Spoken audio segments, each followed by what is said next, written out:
Magandang araw na naman po muli sa inyong lahat mga ka-vlog, boss, idol, regular viewer, silent viewer at kasama na rin po ang lahat ng mga OFW.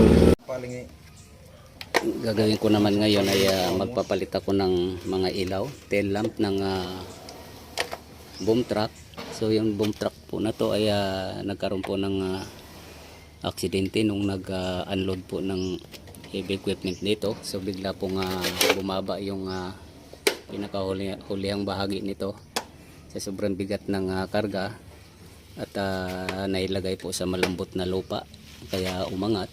So nung umangat yung boom truck na to ay umabot po yung mga tail lamp na to sa lupa kaya nasira. So ayan po siya.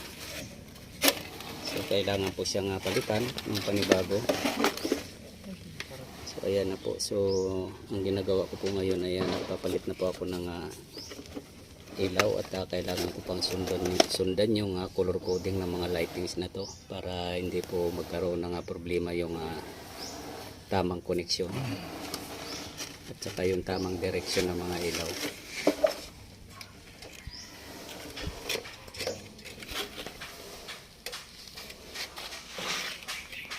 Tangko. Sabihin mo apak preno. Apak preno ko nagol. I-on mo. On. Yan. So ito na po, gumagana na. Reverse.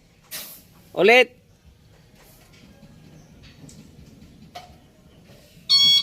So ito na po. O, sige, okay na. Patay mo na. Hazard. O, hazard mo. Ito, hazard. Hazard. Yan, mayroon. Park light ulit. Park light. Park light. Yan, okay na bro. Patay mo na. Okay na ko no. Good. Nasa kamalig na nga itong Okay na. So ito na po. Kompleto na po yung mga ilaw. So isasalpak na lang po siya. 1561.